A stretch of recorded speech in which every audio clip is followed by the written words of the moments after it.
When I see your wife, I'm gonna kill her. We were supposed to be dating. We were still dating until this plumber guy came along. The Lord gave me a dream that she's with the Lord.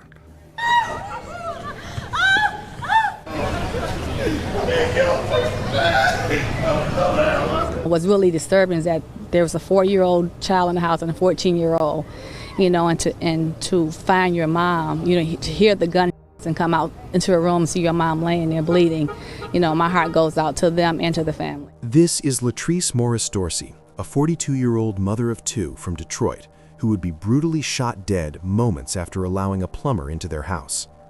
On June 18, 2017, what started as an ordinary day filled with preparations for a Father's Day visit quickly spiraled into a horrific act of domestic violence that would end with the death of 38-year-old Latrice Morris Dorsey. At around 6:30 a.m., police received multiple frantic 911 calls from a home on the 20060 block of Avon Avenue, Detroit's northwest side, with neighbors reporting gunshots. But nothing could have prepared them for the roller coaster case they were about to uncover. At the scene, detectives found the lifeless body of Latrice in the arms of her 14-year-old son, her body riddled with multiple gunshot wounds. She had just been shot in front of her children just moments after she had allowed a plumber into their house. Before we dive into the chilling events of that fateful day, let's take a look at Latrice's life before the tragedy and what led her to encounter the man who would ultimately take her life. You can't describe it. You have to actually lose a parent just like how I did to really know the feeling that I felt. 42-year-old Latrice Morris Dorsey was born and raised in Detroit, Michigan, a city with a history shaped by both struggle and strength. Growing up, Latrice was surrounded by love and support from her family. Her father, James Morris, and her siblings created a nurturing home where Latrice learned the values of community, resilience, and hard work. Her childhood was marked by a sense of belonging and security, and she was encouraged to pursue her dreams. Latrice's academic journey was an essential part of her life. She excelled in school, particularly in subjects that helped her connect with and assist others. Her passion for helping people led her to pursue a career in physical therapy, where she found joy in aiding others in their recovery. Latrice became a beloved figure in her community, not just because of her skills, but because of her genuine kindness and willingness to help those in need. Her career was not just a job, it was a calling. Helping her patients regain strength and independence was more than fulfilling for Latrice. It was her way of making a positive impact on the world. Latrice was the type of person who always put others first, and her love for her children was her greatest motivation in life. Latrice had 3 children from her previous marriage with a man named Paul Dorsey. But while Latrice's life was filled with love and purpose, her relationships would take unexpected and dangerous turns, leading her to encounter a man whose jealousy and anger would destroy everything she had worked so hard to build. Latrice's life took a turn when she met Earl Maxwell. Over time, the pair quickly grew fond of one another, and what began as companionship soon blossomed into a committed relationship. Across the next 4 years, their bond deepened, with Earl Maxwell becoming an increasingly important part of Latrice's life. Maxwell was not only present in her world, but began to weave himself into the fabric of her family. Her children, who were still quite young when he first entered their lives, grew accustomed to his presence. He attended family gatherings, shared in everyday routines, and positioned himself as a figure of stability within the household. To outsiders, it appeared that their relationship was flourishing, but as we've seen many times, not every relationship is as it seems. What began as a loving relationship soon became a toxic and dangerous situation. Earl, who had a history of violent behavior, quickly became controlling and possessive. Despite his intense devotion to Latrice, symbolized by a tattoo of her name on his arm, he showed signs of deep emotional instability. The relationship that once seemed promising started to spiral into something far darker. Latrice, ever compassionate, tried to make it work, but over time, Maxwell's controlling behavior became more pronounced. The love she once felt for him began to fade as she realized the unhealthy dynamics of their relationship. Maxwell's jealousy and possessiveness intensified, especially when Latrice was seeing someone new. Unable to cope with the end of their relationship, Maxwell's behavior turned violent.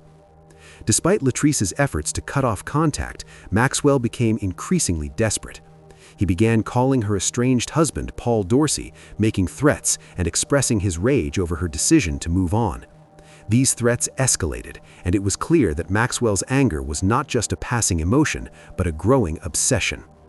What Latrice didn't know was her decision to move on and find happiness with someone else would cost her everything. Latrice's decision to leave Maxwell behind wasn't just about moving on, it was about reclaiming her life. She moved into a new home on the west side of Detroit, hoping to start fresh. Sadly, this would be the very home she would be killed in. It was supposed to be a place for her and her children to heal, a safe haven away from the emotional chaos Maxwell had caused. However, Maxwell, unable to accept that Latrice had left him, continued to stalk her.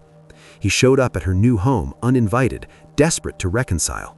The arguments between the two became louder and more frequent, with Maxwell showing no regard for Latrice's wishes or her need for space. Despite her best efforts to distance herself from Maxwell, Maxwell refused to let go. He knew where she lived, and he would not stop until he had her back, even if it meant resorting to violence. On Father's Day, June 18, 2017, Latrice was preparing for a visit to her sister's house. Her children, Justin and Jada, were getting ready for the day as well. Justin, a 14-year-old boy, was in his room playing video games, unaware of the tension that was about to unfold in the living room. Jada, her 4-year-old daughter, stayed close by while Latrice went about her usual routine. But that morning, something was different. Earl Maxwell arrived at Latrice's home, and an argument quickly escalated. From his bedroom, Justin could hear the shouting, but he didn't think much of it at first. He was caught up in his game, dismissing the argument as just another one of the loud disagreements that often occurred between her mother and her ex. However, things would take a devastating turn when the argument reached a boiling point. Maxwell would not walk away this time. He would instead bring tragedy to Latrice's family in the form of violence. The argument between Latrice and Maxwell escalated quickly. In a moment of rage, Maxwell pulled out a pistol and shot Latrice multiple times, firing a total of 10 rounds. The gunshots rang out, piercing the tense silence of the home. Justin, still in his room, had no idea what the sounds were, but his little sister, Jada, knew exactly what had happened. Jada ran into Justin's room, tears streaming from her face as she screamed, "My mom is dead. He killed my mom." Justin, still in disbelief, ran to the living room to find his mother lying lifeless on the floor, blood pooling around her. In a frantic attempt to save her, Justin held his mother in his arms, hoping that somehow she could be revived, but it was too late. Latrice Morris Dorsey was dead. The scene was chaotic. Jada continued to cry, unable to process the horror she had just witnessed. The neighbors who had heard the gunshots rushed to the scene, but they were too late. One neighbor, Ron Wilson, performed CPR on Latrice, but she took her last breaths while he tried to save her. The devastating reality of the situation began to sink in as the authorities were called and the investigation into the murder began. Maxwell had fled the scene, leaving a family broken and in shock. As soon as the police arrived at the scene, it was clear that Latrice was the victim of a senseless, violent crime. The neighbors who had heard the gunshots rushed to her aid, but there was nothing they could do. The frantic calls from her children, especially the heartbreaking words of Justin, left a community in shock. Justin's description of the man who fled the scene, combined with the sighting of a dark-colored vehicle speeding away, gave police crucial details to launch their search for the killer, Latrice's ex-boyfriend, Earl Maxwell. Authorities quickly labeled Earl as the prime suspect. His erratic behavior and history of threats against Latrice had all but sealed his fate in the eyes of the police. Earl had been seen as a man unable to cope with rejection. He had threatened Latrice multiple times, warning that he would hurt her, and the circumstances of her death, shot at close range in front of her children, indicated premeditation rather than an accidental act. His decision to shoot her 10 times, despite her attempts to distance herself from him, painted a portrait of someone who was willing to escalate his violence until he got what he wanted. As the search for Earl continued, police focused on trying to locate him and the vehicle described by witnesses. A manhunt was initiated, with the authorities canvassing the area and reviewing surveillance footage to track him down. The entire Detroit community was on high alert, and the police did everything in their power to ensure Earl didn't get away with the brutal murder. A few days after Latrice's murder, with the search intensifying and the pressure mounting, Earl made a decision. He decided to turn himself in. The mounting evidence, including witness testimonies and the publicized manhunt, seemed to weigh heavily on him. He walked into the Detroit Police Department and surrendered, telling authorities he was ready to face the consequences for what he had done. He was arrested and charged with first-degree murder and felony firearms violations. Despite initially claiming the shooting was an accident, his premeditated threats to Latrice, combined with his violent history, made it clear to investigators that the shooting had been an intentional act of domestic violence. His surrender didn't absolve him of his actions. In fact, it only intensified the resolve of the authorities and Latrice's family to see justice served. The man accused of a Detroit mom while her kids were home will be in court. Yes, a judge is going to be deciding if there is enough evidence to send him to trial. Let's get to Coco McAvoy joining us now live. And Coco, this is a crime that really shocked this neighborhood. Yes, Rhonda and Evrod, that really did shock the neighborhood because the woman was in her home while her kids were also in the house. And today, 37-year-old Earl Maxwell will be in court facing charges for her.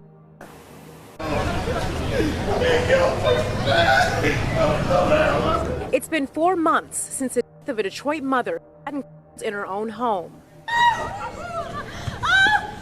This was the scene that day as family and friends learned Latrice Morris Dorsey was murdered. What's really disturbing is that there was a 4-year-old child in the house and a 14-year-old, and to find your mom, to hear the gun and come out into a room and see your mom laying there bleeding, my heart goes out to them and to the family. Police say Dorsey's ex-boyfriend, Earl Maxwell, her multiple times in her home near 8 Mile and the Southfield Freeway.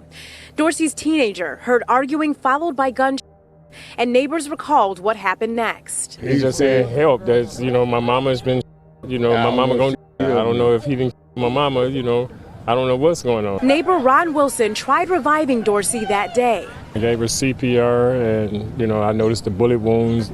I noticed she took her last 2 breaths. Medics responded to the scene and pronounced Dorsey.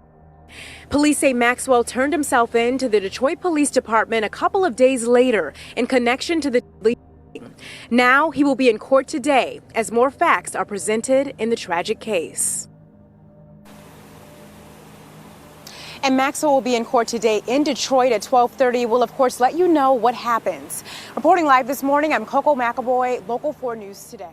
In the courtroom, Earl Maxwell's defense team attempted to argue that the murder had been accidental, claiming that he didn't intend to kill Latrice and that the shooting had occurred in the heat of the moment. Earl's defense highlighted his emotional distress over the breakup and claimed the shooting was the result of a heated argument gone wrong. They pointed to his previous history of threats as evidence that he had been pushed to his breaking point. However, the prosecution was unyielding. They presented evidence that showed Earl's threats were not just idle words. In the days leading up to Latrice's death, Maxwell had repeatedly called her estranged husband, Paul Dorsey, threatening to harm Latrice.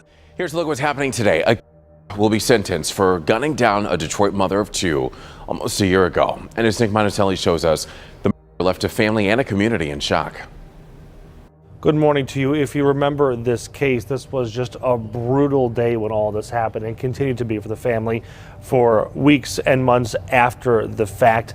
Not only was she killed in front of her 4-year-old, but she was also near her 14-year-old son. And now the man accused, that Earl Maxwell, will find out how long he'll spend in prison. After pleading guilty today, Earl Maxwell will be sentenced for the of his girlfriend, Latrice Morris Dorsey. She had dated Maxwell for 4 years, right up until she was murdered. At an earlier hearing, it was said Morris Dorsey was dating someone else, and clearly Maxwell was upset. Her estranged husband testified about a few phone calls with Maxwell. What did he say the first time you spoke? When I see your wife, I'm going to kill her.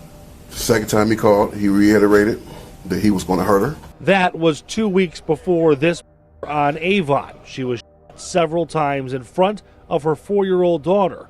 Her 14-year-old son was also in a nearby room. Before Maxwell pled guilty to this, The prosecutor pointed to a statement he made. In his statement, claims that he accidentally shot Ms. Dorsey 10 times. He specifically indicates that he accidentally shot her in the back of the head, in her hands, throughout her body. Now, there are other factors to this, but Maxwell pled guilty to first-degree murder, so he is looking at life in prison. In the newsroom, Nick Monticelli, Local 4 News Today. The prosecution argued that the shooting was not accidental, but rather a calculated act of violence. The multiple gunshots, 10 in total, made it clear that Earl intended to kill Latrice. The prosecution also presented evidence of Earl's controlling and violent behavior throughout their relationship, making the case that his actions were a direct result of his inability to accept Latrice's decision to move on and end the relationship. But something chilling was also shared. Latrice had not only brought her relationship with Earl to an end, but she had also begun seeing someone new. This fresh start, meant to help her rebuild her life and move forward, became the true spark behind Earl's growing resentment. His anger and irrational behavior escalated as he struggled to accept that she was moving on without him. What Latrice viewed as a chance to heal and embrace a new chapter was for Earl a source of jealousy and rage that would ultimately drive his destructive actions. But Earl would counter this. He claimed he and Latrice were still in a relationship when she started cheating on him. After weeks of emotional testimony, including statements from Latrice's family and friends, the jury deliberated. The pain of Latrice's family was palpable throughout the trial, and their anguish was not lost on the jury. They heard about Latrice's life, her career, her dedication to her children, and the violent, tragic way in which she was taken from them. Earl's emotional outbursts during the trial, his claims of remorse and regret, seemed hollow to the jury, especially in light of his previous threats and premeditated actions. In the end, the jury found Earl Maxwell guilty of first-degree murder and felony firearms violations. The judge, acknowledging the brutal nature of the crime and the devastation it caused to Latrice's family, sentenced Earl Maxwell to 25 to 50 years in prison. She just couldn't hold back her anger. I hate you! And you can feel my skin! I hate you, dog! The stepdaughter of a woman as young children looked on comes face to face with the and wait until you hear what she said before the judge hauled him off to prison. Raw emotion today inside a Detroit courtroom as Earl Maxwell was sentenced for the cold-blooded murder of his girlfriend. Making matters worse is what Maxwell said to the court before his sentence was handed down. Let's get right to Mara McDonald. She's live tonight. And Mara, he reportedly said he loved her. He repeatedly, Kimberly, said that he loved her, and how her children managed to keep it together as well as they did, I have no idea, because the only thing worse than listening to this man blather on about how much he loved this woman that he was when he started trying to justify what he did. I hate you! Children grieving their mother poured it all out in a Wayne County courtroom today. Earl Maxwell was the ex-boyfriend of Latrice Morris Dorsey. He became so enraged with her, he busted into her home last year and shot and killed her right in front of her 4-year-old daughter with her 14-year-old son in a neighboring room. My mom was the nicest person, the most caring person, and for you to take her out of my life like that hurts my heart so much. What disgusted her children even more? We were supposed to be dating. We were still dating until this plumber guy came along. Okay, I'm gonna leave that alone. Maxwell continued on with things that had the judge telling him to zip it until finally... But I was wrong. I was wrong, and I'm sorry, and ain't no way I can repay this. It's between me and the Lord now. I just want to let y'all know that I have repented with every bone in my body, and I can never take this back down here on this earth. And I just want to let y'all know that the Lord gave me a dream that she's with the Lord. And that's the only thing that kept me from myself. Back here live, her family didn't think much of his repenting. Apparently, the judge didn't either, sentencing him to 25 to 50 years in prison. We're live at the Frank Murphy Hall of Justice tonight. I'm Mara McDonald. While Latrice's family felt a sense of justice with Earl's conviction, they also knew that no sentence could ever bring their loved one back. The impact of her death would remain with them for the rest of their lives. Latrice's children, who had witnessed the traumatic events, would have to carry the weight of that day with them as they grew older. The most heartbreaking aspect of Latrice Morris Dorsey's death was the devastating effect it had on her children. Her 14-year-old son, Justin, and her 4-year-old daughter, Jada, were left to process the trauma of witnessing their mother's murder. Justin, in particular, bore the weight of having held his mother in his arms as she took her last breaths. That image would forever be burned into his memory, a tragedy that no child should ever have to endure. In the wake of Latrice's death, Justin's resilience and determination became evident.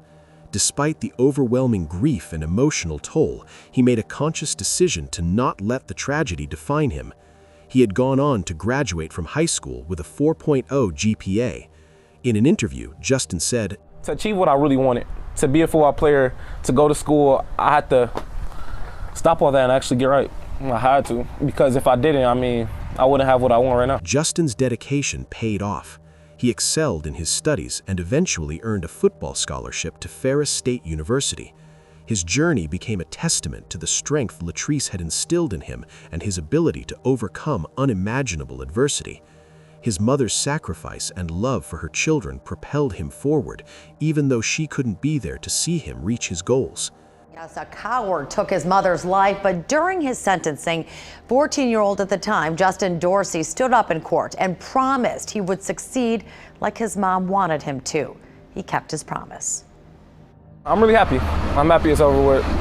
I miss my friends and stuff, but you got to grow up in life sooner or later. Justin Dorsey, who just graduated from high school, had to grow up faster than most. 4 years ago this month, when he was just 14 years old, his mother, Latrice Morris Dorsey, was shot and killed by a jealous ex inside their Detroit home. When I walk in the home and my little sister runs out, she says, Mom just got. I'm like, what do you mean? Justin called 911, tried to stop the bleeding, but it was too late. His mom, his everything, died in his arms. You can't describe it. You have to actually lose a parent, just like how I did, to really know the feeling that I felt. His mother's was caught. Justin stood up to him in court. All of this as he was about to become a freshman at Livonia's Clarenceville High School.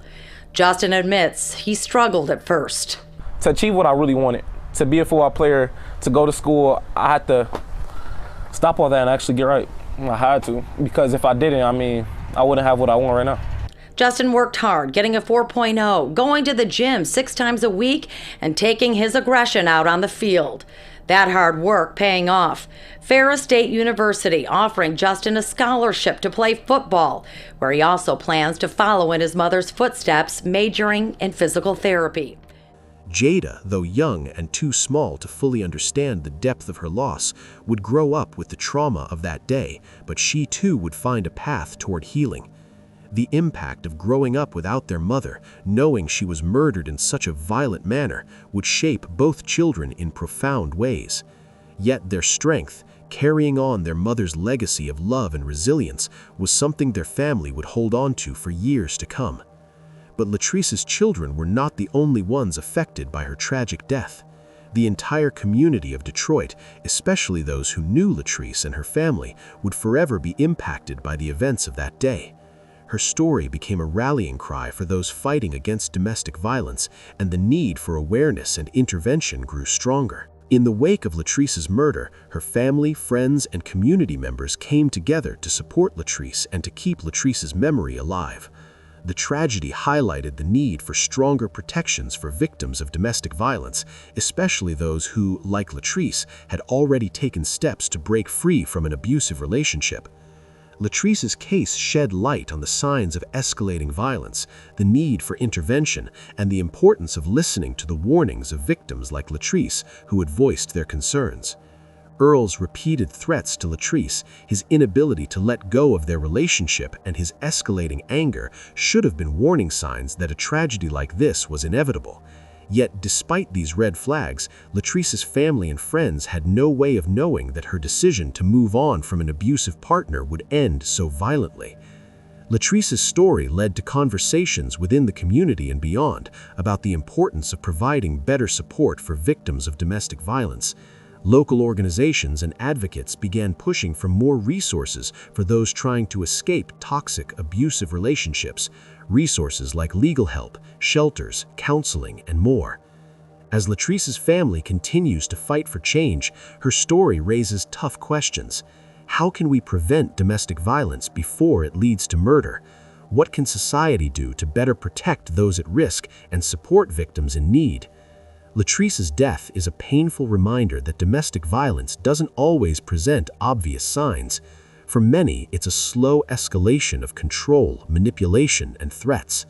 What began as emotional abuse became physical, and in Latrice's case, it ended in a brutal murder. Her story shows us the devastating consequences of an abusive relationship when it's ignored, dismissed, or underestimated. Earl's actions weren't just an isolated event. They reflect a systemic issue within society, one that minimizes the danger of domestic violence until it's too late. While Earl did turn himself in and face the consequences of his actions, the damage done to Latrice's family could never be reversed. The legal process and the eventual conviction of Maxwell were important steps, but they didn't heal the scars left on her children. This case raises critical questions about the role of bystanders, family members, and even ex-partners in domestic violence situations. Should there be legal consequences for those who are aware of threats or violence and do nothing? Latrice's story has sparked an important conversation, but the fight isn't over. Every day, countless victims of domestic violence are living in fear, and it's up to all of us to continue the work of raising awareness, providing support, and pushing for change. What do you think about it? Let us know in the comments below. And if you found this story intriguing, please like, share, and don't forget to subscribe for more stories like this.